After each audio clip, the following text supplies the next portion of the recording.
नमस्कार, मैं सैयद अख्तर श्री अरविंदो सोसाइटी की ओर से आपका बहुत बहुत स्वागत व अभिनंदन करता हूं। हमारी शिक्षा में शून्य निवेश नवाचार कार्यक्रम ZIIEI द्वारा संकलित एक रोचक व अभिनव नवाचार के बारे में आपको बताएंगे। हम इनोवेटिव पाठशाला के अंतर्गत NCERT के प्राइमरी सेक्शन के कक्षा 2 की गणित की पुस्तक गणित का जादू के पाठ 4 10-10 में गिने के नवाचार अभिनव शिक्षण तकनीक की गतिविधि गृह कार्य परिवेश में व्यवहारिक शिक्षा का इस वीडियो में क्रियान्वयन करेंगे। हम आशा करते हैं कि आप इस वीडियो को देखने के उपरांत इस नवाचार तकनीक को अपने विद्यालय व कक्षा में अवश्य लागू करेंगे। इस पाठ को ZIIEI के कई नवाचार गतिविधियों से पढ़ाया जा सकता है, परंतु आज हम इसे गृह कार्य से समझेंगे। आइए पाठ का सार समझते हैं। प्रस्तुत पाठ 10-10 में गिनो गणित का एक ऐसा पाठ है जिसमें वस्तुओं को 10-10 के क्रम में रखकर गिनने की जानकारी पर आधारित है। इसमें लकड़ी, बीज, चूजे या अन्य वस्तुओं को 10-10 में के क्रम में गिना जाता है। इस नवाचार की यदि नवीनता को देखा जाए तो इस नवाचार की नवीनता यह है कि इसमें पाठ की संकल्पना से जुड़े वातावरण का अनुभव करके छात्रों से गृह कार्य कराया जाता है, जिससे कि पढ़ाई गई अवधारणा को मौजूदा माहौल से जोड़ते हुए छात्रों में बेहतर समझ विकसित की जाती है। साथ ही गृह कार्य में उपयोगिता को भी समझा जाता है। नवाचार की क्रियान्वयन प्रक्रिया के अंतर्गत पढ़ाए जा रहे पाठ की संकल्पना के पुनः अध्ययन हेतु जोड़, इकाई, दहाई को आसपास के परिवेश से जोड़ते हुए अवलोकन, चर्चा और सांकेतिक प्रश्नों से गृह कार्य की जानकारी को बताया जाता है। इस नवाचार की क्रियान्वयन अवधि को यदि देखा जाए तो इसको क्रियान्वित करने में 20 मिनट का समय लगता है। साथ ही पूर्व प्रबंधन के लिए शिक्षक पाठ 10-10 में गिनो की एक तालिका छात्र संख्या के आधार पर तैयार करते हैं।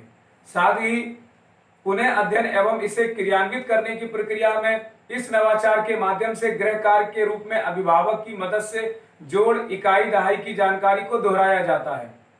शिक्षक इस बात का ध्यान रखेंगे कि पहले से पाठ को पढ़ाया गया हो और उसकी व्याख्या भी की जा चुकी हो। साथ ही छात्रों के लिए कुछ निर्देश भी होते हैं, जैसे छात्र घर पर जाकर अभिभावक के सहयोग से 2 माचिस की तीलियों का डिब्बा लेंगे और उन तीलियों को 10-10 की गठरी बनाएंगे और उस गठरी को बची हुई तीलियों के साथ तुलना करेंगे और उसे तालिका में लिखेंगे। शिक्षक सभी छात्रों को एक तालिका की एक प्रति देते हैं। छात्र अभिभावक के सहयोग से तालिका को भरकर ले जाते हैं। इस तालिका में छात्र का नाम, कुल गठरी, बची हुई तीलियां और कुल तीलियों को लिखा जाता है। साथ ही अंत में अभिभावकों के लिए कुछ निर्देश भी लिखे होते हैं।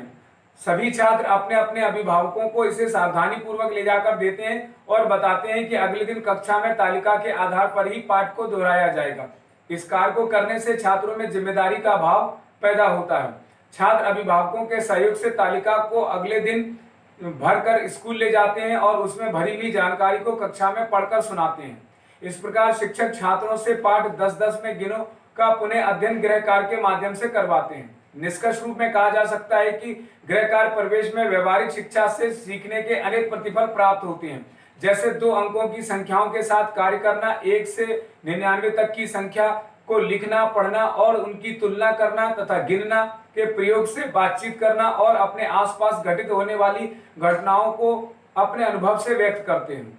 अंकों को पुनरावृत्ति करना, उन्हें छोटी और बड़ी संख्या को बताते हुए जोड़ घटाने की क्रिया को करते हुए अपने दैनिक जीवन की समस्याओं को छात्र हल कर सकते हैं। गृह कार्य परिवेश में व्यवहारिक शिक्षा गतिविधि से छात्रों में जिम्मेदारी का भाव पैदा होता है तथा नोट और सिक्कों का प्रयोग करके 100 तक की मान वाली मुद्राओं को पहचानने का भी कार्य करते हैं। इस गतिविधि से सभी छात्रों में भागीदारी सुनिश्चित होती है और उन्हें समान अवसर प्राप्त होता है।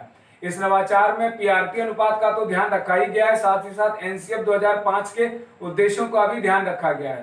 पाठ 10-10 में गिनो को शिक्षक एक निर्धारित माह में ही पढ़ाते हैं। इस प्रकार इस नवाचार से छात्रों में गहन सोच के साथ साथ आत्म जागरूकता, सृजनात्मकता और पारस्परिक संबंधों के जीवन कौशल मूल्य का विकास होता है। इस नवाचार से छात्र अभिनव शिक्षण तकनीक को समझते हैं, तो कहा जा सकता है कि ये नवाचार वास्तव में एक अभिनव नवाचार है। ये नवाचार आपको कैसा लगा हमें जरूर बताएं। हम ऐसे कई दिलचस्प नवाचार आपके लिए लाते रहेंगे।